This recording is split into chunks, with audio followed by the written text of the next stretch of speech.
알고 투자하자. 함께 공부하시죠. 상장기업 연구소. 안녕하세요. 주식방송에서 앵커를 하고 있는 이건입니다. 네, 진행하고 있는 유차고입니다. 네. 자, 오늘은 세 번째 시간이 됩니다. 그래서 저희가 반도체 쪽도 했고, 그렇죠. 2차 전지도 했고, 다음에는 뭘 할까? 저희는 제약바이오를 봅니다. 제약바이오에서 그 급등을 보여주는 종목들이 요즘에 참 많이 나왔었죠. 그렇죠. 실적에 대한 기대감도 있어서요. 오늘은 바로 대방동에 있는 유한양행입니다. 유한양행은 뭐 다들 잘 알고 계실 거예요. 네. 뭐 하는 회사인지 간단히 좀 체크를 해보겠습니다. 네. 약 만드는 회사죠.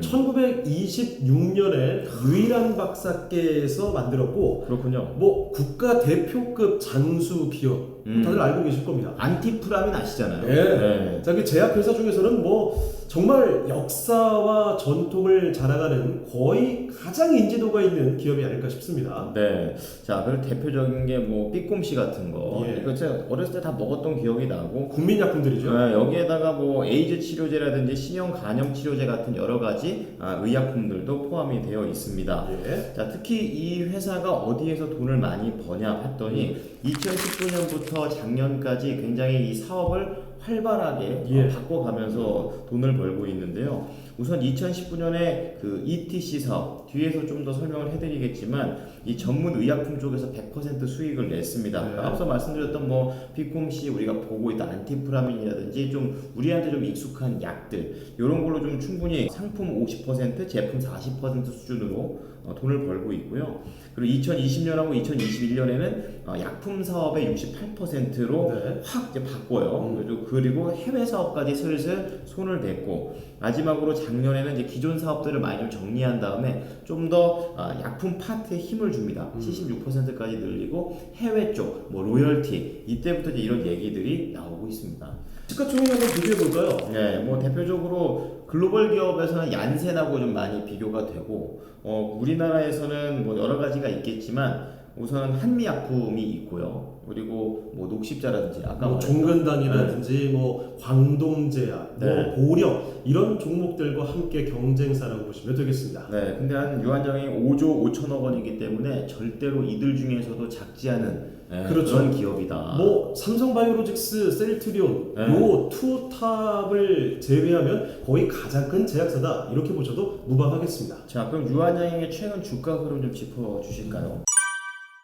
사실 정말 무거운 종목이죠. 좀처럼 급등락이 없습니다. 네.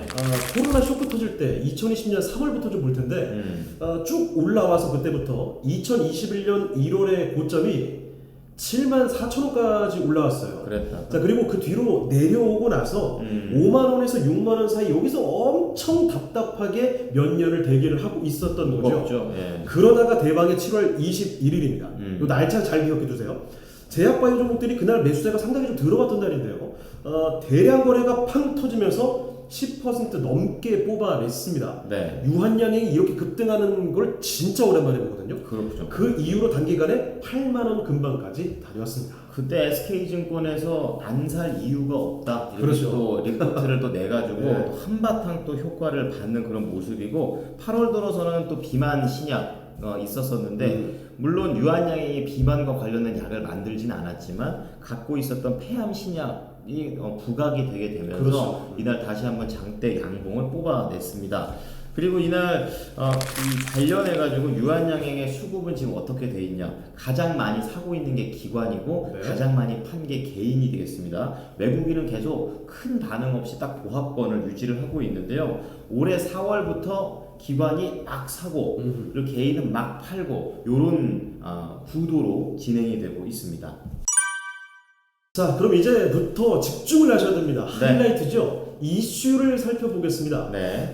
제약바이오 종목이니까 역시나 중요한 건 새로 개발하는 약이 뭐가 있냐. 그렇죠. 그리고 얼마나 잘 만들어지고 있느냐.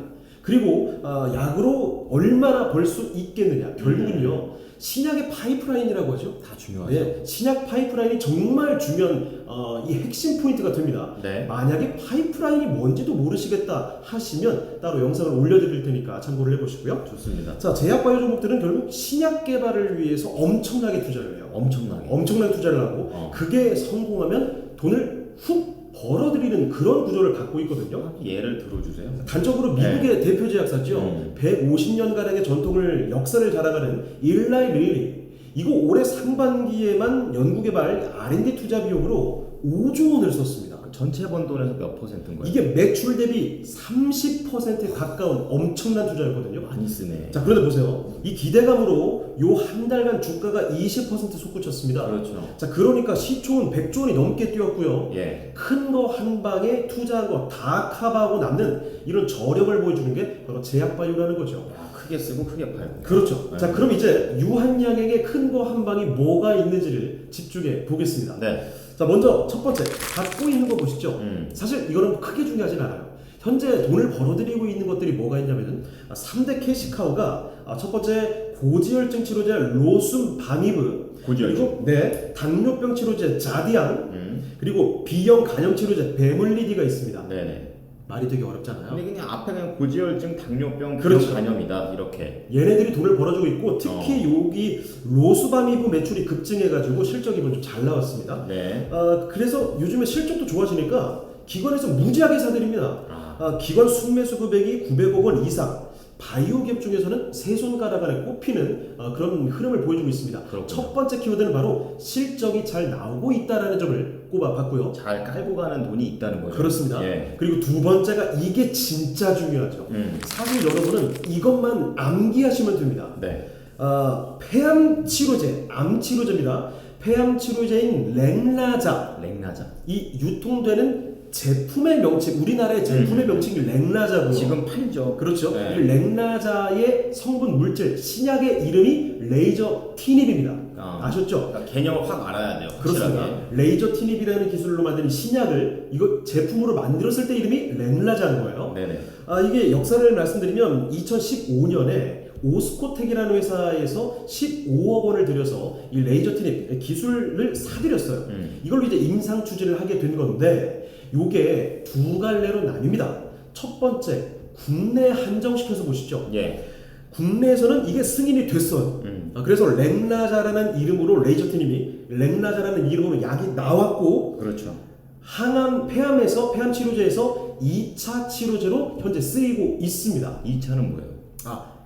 항암 치료할 때, 암 치료를 할 때는요, 1차 치료 받고, 그 다음에 안 되면 2차 치료 받고, 그리고 3차 치료제 이렇게 넘어가는데, 네. 당연히, 이 1차, 2차, 3차 넘어갈 때마다 생존 확률이 좀 떨어지고, 그리고 가장 먼저 찾는 게 1차 치료제라는 거죠. 그럼 1차가 돼야 돈을 제일 잘 버는. 그렇죠. 네. 그런데 아직까지는 2차 치료제로 승인되어 있는데, 이게 연매출이 330억 원 찍히고 있고요. 그렇군요. 이게 만약에 1차 치료제가 된다.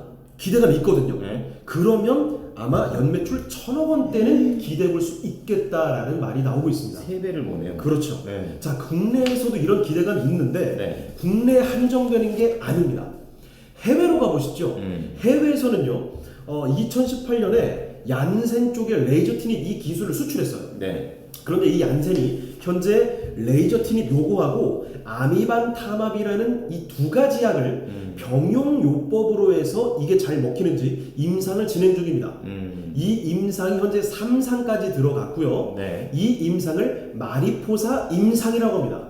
기억해 두세요. 그런데 이 마리포사 임상이 정말 중요한 게 네. 하반기 블록버스터라면서요. 그렇죠. 바이오 업계 전체에서 가장 주목받는 파이프라인으로 꼽히는 블록버스터 시작 후보의 임상이라는 점, 연말 정도에는 발표할 것이라고 하니까 유한양에게서도 기대감을 굉장히 크게 갖고 있는 거죠. 그렇죠. 그런데 의문이 들지 않겠습니까? 이렇게 돼버리면은 기술 잘 사가지고 네. 뭐 얀센만 좋겠네. 그러니까 얀센이 진행하는 건데 왜 유한양에게 기대하냐, 이런 궁금증이 있으실 텐데 그렇죠. 그거 좀 설명해 주세요. 그러니까 여기에서 두 가지 개념을 아셔야 되는데 네. 마일스톤이라는 거하고 로열티 들어보셨는데 뭐 같은 건지 뭔지 헷갈리시잖아요. 이거 좀 외워두세요. 마일스톤과 로열티입니다. 아까 전에 뭐 임상부터 해가지고 그 단계가 있어요. 그렇죠. 승인받고 이런. 근데 그 단계를 이 레이저 티닙을 유한양한테 사가지고 할 때마다 단계를 성공시킬 때마다 썼으니까 돈을 줘야 돼요. 성공 보수 같은 개념이죠? 그렇죠. 그러니까 중간중간 정산을 해주는 게 마일스톤. 예. 그리고 이제 이거를 얀센이 확실하게 약으로 만들어서 출시를 해요. 그렇죠. 제품으로 나오고. 그걸 이제 돈을 번단 말이죠. 그렇죠. 매출이 찍힐 거 아니에요. 근데 그 약 안에는 레이저 티닙이라는 게 있잖아요. 그렇죠. 그러니까 그거를 쓸 때마다 로열티를 유한양행한테 줘야 되는 그렇죠. 거죠. 원천 뭐 특허, 기술계 그게 다